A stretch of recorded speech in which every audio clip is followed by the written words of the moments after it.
wabarakatuh. Di sini kami kelompok 4 akan menjelaskan tentang variasi individu dan diferensiasi.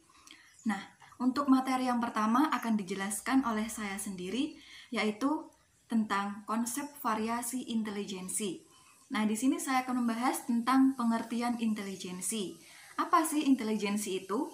Nah, di sini istilah intelijensi dapat diartikan dengan dua cara. Yang pertama dalam arti luas. Dalam arti luas ini intelijensi adalah kemampuan untuk mencapai prestasi yang di dalamnya berpikir memegang peranan. Nah, prestasi itu dapat diberikan dalam berbagai bidang kehidupan seperti pergaulan, sosial, perdagangan, pengaturan rumah tangga, dan belajar di sekolah.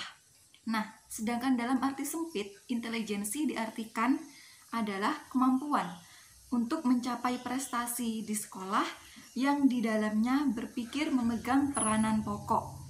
Intelijensi dalam arti ini tuh kerap disebut kemampuan intelektual atau kemampuan akademik.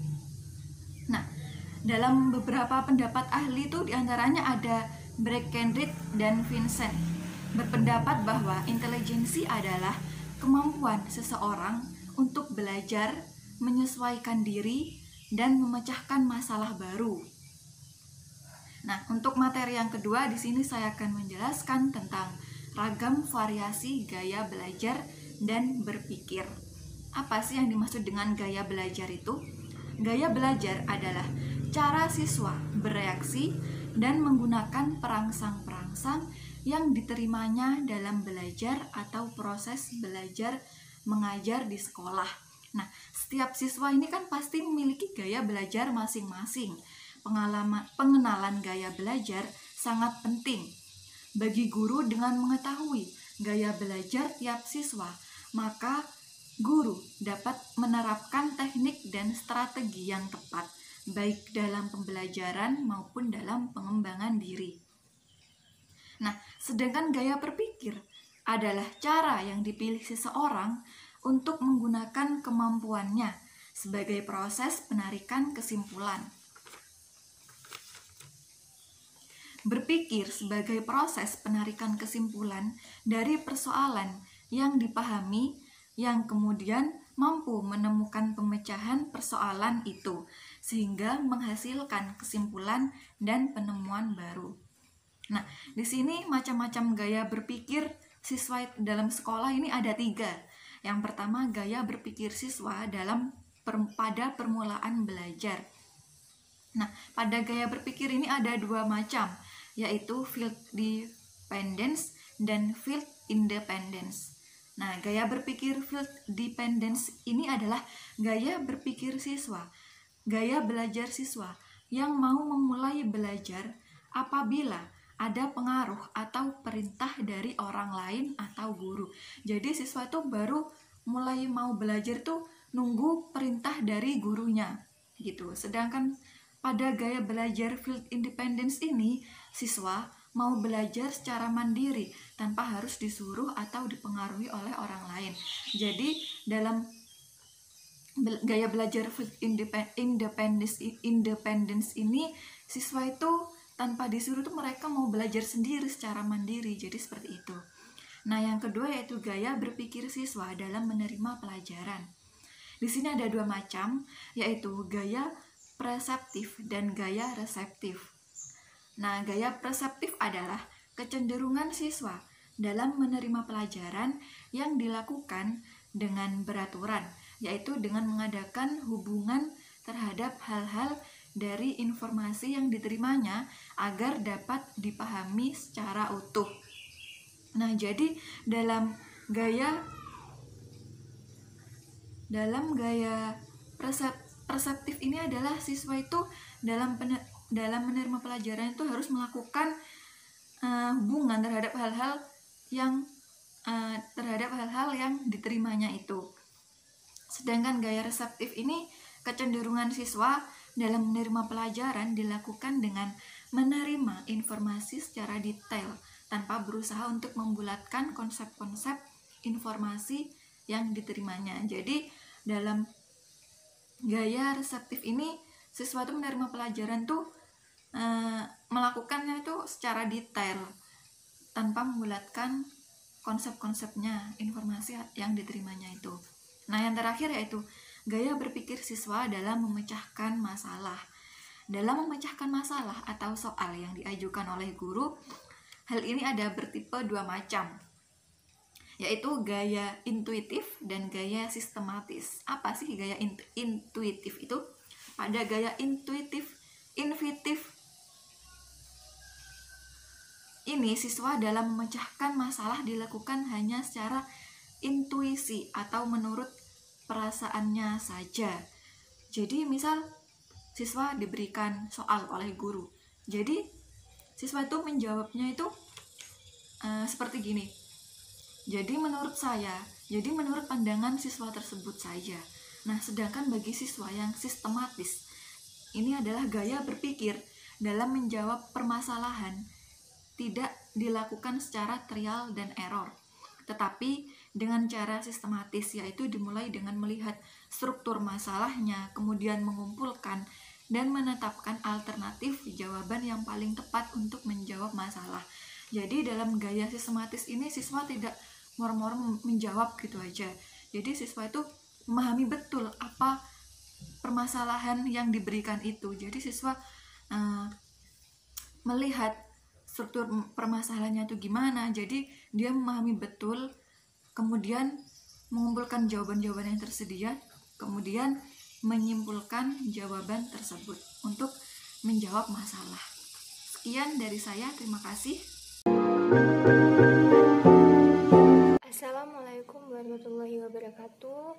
Perkenalkan, nama saya Lailatul Kiptia, bisa dipanggil Laila, NIM T 2018-4044. Jadi pada presentasi kali ini saya akan membahas tentang divertasi mengenai dengan sosiokultural. Dan di sini saya mengambil salah satu pendapat mengenai adanya sosiokultural, yaitu yang bernama Larson dan Smalley. Larson dan Smalley ini pada tahun 1972 dapat menggambarkan sosiokultural itu mampu menuntun perilaku manusia dalam sebuah masyarakat dan ditetaskan dalam kehidupan keluarga. Jadi sosiokultural itu dapat mengatur tingkah laku seorang dalam kelompok gitu. Terus dapat membuat seseorang sensitif terhadap status dan membantunya mengetahui apa yang diharapkan orang lain terhadap dirinya gitu. Dan juga dapat membantunya apa yang akan terjadi jika tidak memenuhi harapan-harapan mereka. Seperti sosiokultural ini dapat membantu seseorang untuk mengetahui seberapa jauh dirinya dapat berperan sebagai individu dan apa tanggung jawab terhadap dirinya gitu. Ya, tanggung jawab terhadap dirinya dengan kelompok gitu, dengan kelompoknya gitu. Jadi sosiokultural ini juga mendefinisikan sebagai gagasan-gagasan kebiasaan keterampilan pada seni ya, pada seni dan alat yang memberi ciri khas pada kelompok orang tertentu yang dapat memberikan waktu yang tertentu. Dan sosiokultural ini adalah sebuah sistem di mana itu sistemnya berpola-pola yang terpadu, yaitu yang dapat mengatur perilaku manusia itu sendiri gitu. Ada pendapat lain mengenai tentang sosiokultural ini, yaitu dari Bogata. Itu beliau berpendapat bahwa sosial kultural ini bahwa pada umumnya sosialisasi ini tuh berhubungan dengan proses interaksi, dan di situ ada seseorang yang membentuk individu terhadap mendapatkan norma. Jadi seperti nilai, keyakinan, sikap, dan bahasa dalam kelompoknya. Tuh. Terus ada yang mengenai tentang budaya sekolah, dan itu dapat mencangkup sangat luas. Dan pada umumnya itu mencangkup seperti ritual, harapan, hubungan, terus demografi, kegiatan ekstrakurikuler, kegiatan kurikuler, nah seperti itu. Lalu prosesnya untuk mengambil sebuah keputusan dan kebijakan itu mampu untuk berinteraksi sosial antar komponen di sekolah. Jadi budaya sekolah itu dapat diartikan dengan suasana kehidupan sekolah tempat peserta didik berinteraksi dengan sesamanya. Jadi seperti guru dengan guru, siswa dengan siswa, bisa jadi guru dengan siswa gitu ya. Terus konselor dengan sesamanya pokoknya. Terus pegawai administrasi dengan sesamanya, ya seperti itulah. Dan antar anggota kelompok masyarakat sekolah. Jadi interaksi itu bebas ya, nggak harus pilih-pilih, cuman ya itu tadi harus memiliki tata sopan sendiri. Dan interaksi ini juga memiliki interaksi internal kelompok dan antar kelompok, serta etika bersama dan perilaku di suatu sekolah. Jadi kepemimpinan, keteladanan, keramahan, terus bertoleransi, kerjasama, kerja keras, disiplin, kepedulian sosial itu penting. Dan terutama juga tanggung jawab juga terhadap sesama. Dan itu bisa dikatakan sebagai nilai-nilai yang dikembangkan dalam budaya sekolah. Jadi seperti itu tentang adanya sosiokultural. Oke, jadi sekian dari saya. Kurang lebihnya mohon maaf yang sebesar-besarnya. Wassalamualaikum warahmatullahi wabarakatuh.